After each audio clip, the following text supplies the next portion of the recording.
So, did you know a simple oversight with your pet could literally cost you a $250 fine? Yeah, it's wild. Welcome back to another explainer. Today we're navigating the King County pet licensing system. We're going to take this complex, kind of bureaucratic process and make it completely understandable and honestly, incredibly easy for you to follow. Okay, let's dive right into this, because getting caught with an unlicensed, unaltered pet in King County can absolutely land you that massive $250 fine. A lot of folks have this big misconception that pet licensing is just, a voluntary tax or maybe some minor annoyance you can just brush off. But it's actually a strict legal requirement, and ignoring it, well, it can be incredibly costly to your wallet. Here's our quick roadmap for today. We'll cover 1. The pet licensing basics, 2. Eligibility and legal requirements, 3.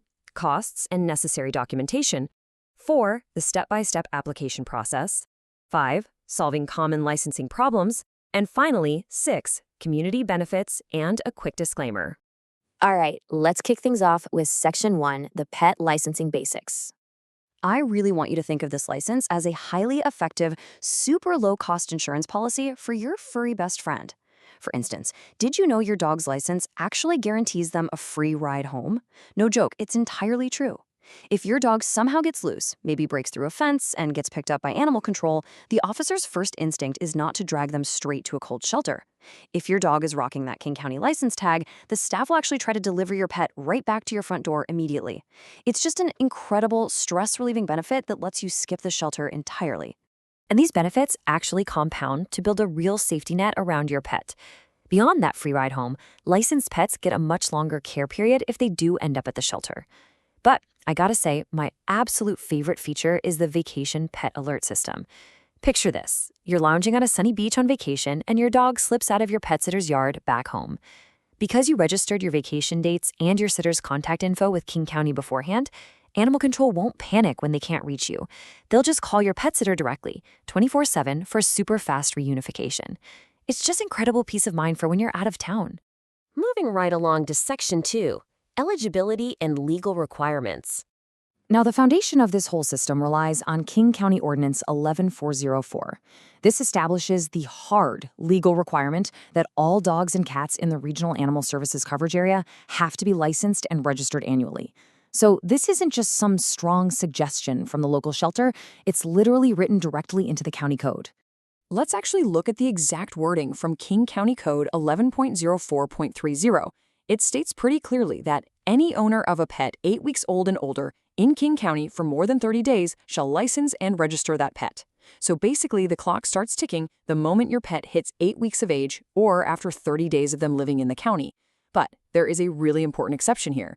If you're just a pet sitter, a dog walker, or a temporary custodian, you're exempt from this rule, provided you can readily verify the actual owner's name and contact information if someone asks. All right, on to the logistics in Section 3, costs and necessary documentation. So the crucial point to take away here is how this variable pricing setup actively rewards responsible pet ownership. Check this out. An adult dog that is unaltered, meaning they aren't spayed or neutered, will run you $60 a year to license. But look what happens when your dog is altered. That fee drops right in half down to just $30 annually. If you've got a puppy, a juvenile under 6 months old, it's just a $15 fee for a 6-month license. And on top of that, King County offers steep discounts for senior citizens age 65 and older, plus disabled persons, bringing the annual fee down to a mere $15, as long as the pet is spayed or neutered. Of course, to lock in those heavily discounted rates, they can't just take your word for it. You absolutely need to have your documents ready before you even start the application. So make sure you have that written verification from your vet proving your dog is spayed or neutered. If you're going for the senior discount, you're going to need proof of your date of birth. And if you're applying for the disability discount, you'll need to have the specific King County proof of disability application fully filled out. Trust me, getting all this paperwork squared away first saves you a ton of headaches later. Let's break down how to actually do this. Section 4, the step-by-step application process. It really all boils down to 3 simple, clean steps. Step 1, gather up that required documentation we were just talking about. Step 2, pick your application method. You can do it online, shoot it over by mail, or just physically go in person. And step 3, submit the application and pay your fee. The absolute crucial point here is really just nailing step 1, because once your paperwork is pristine and totally in order, the rest of the process is an absolute breeze. Now, how you choose to apply can actually save you a few bucks.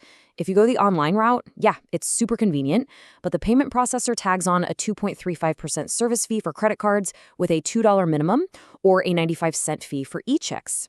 And it's important to note, that money isn't going to King County, it goes straight to the digital payment processor.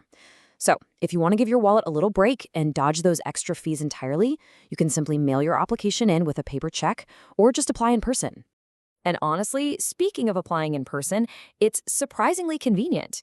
King County has brilliantly partnered with dozens of physical locations. You can pop into various local city halls, the main RASKC shelter down in Kent, or, and I absolutely love this one, a lot of local QFC grocery store customer service counters. You can literally secure your dog's legal county license while you're picking up your weekly groceries at QFC. I mean, it really doesn't get much easier than that. Okay, what if you hit a snag? Section 5, Solving Common Licensing Problems. So one very common area of confusion we see is around service animals.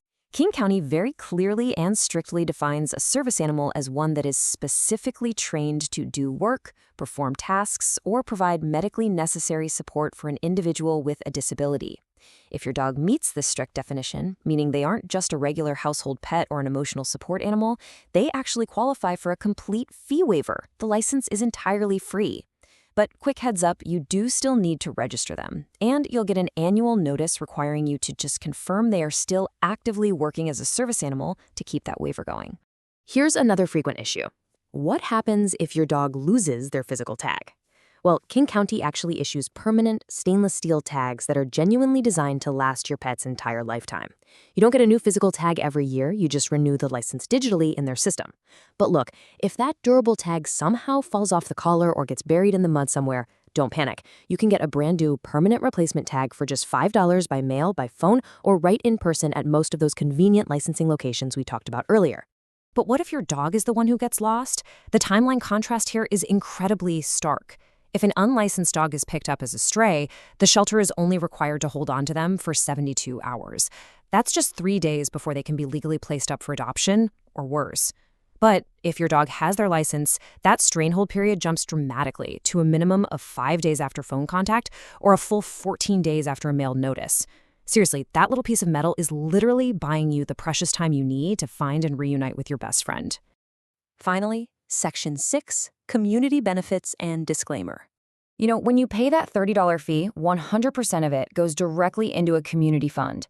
You are directly supporting a 24/7 animal control response across the whole region. You're funding the sheltering, the fostering, and the adoption of thousands of homeless pets down at the Kent Adoption Center. Your fee also subsidizes those absolutely vital spay and neuter programs to help reduce pet overpopulation in the first place, and it even funds crucial animal cruelty investigations to protect the most vulnerable animals out there. So you're not just protecting your own dog, you're actively helping to rescue and care for domesticated animals across the entire county. It's a win-win.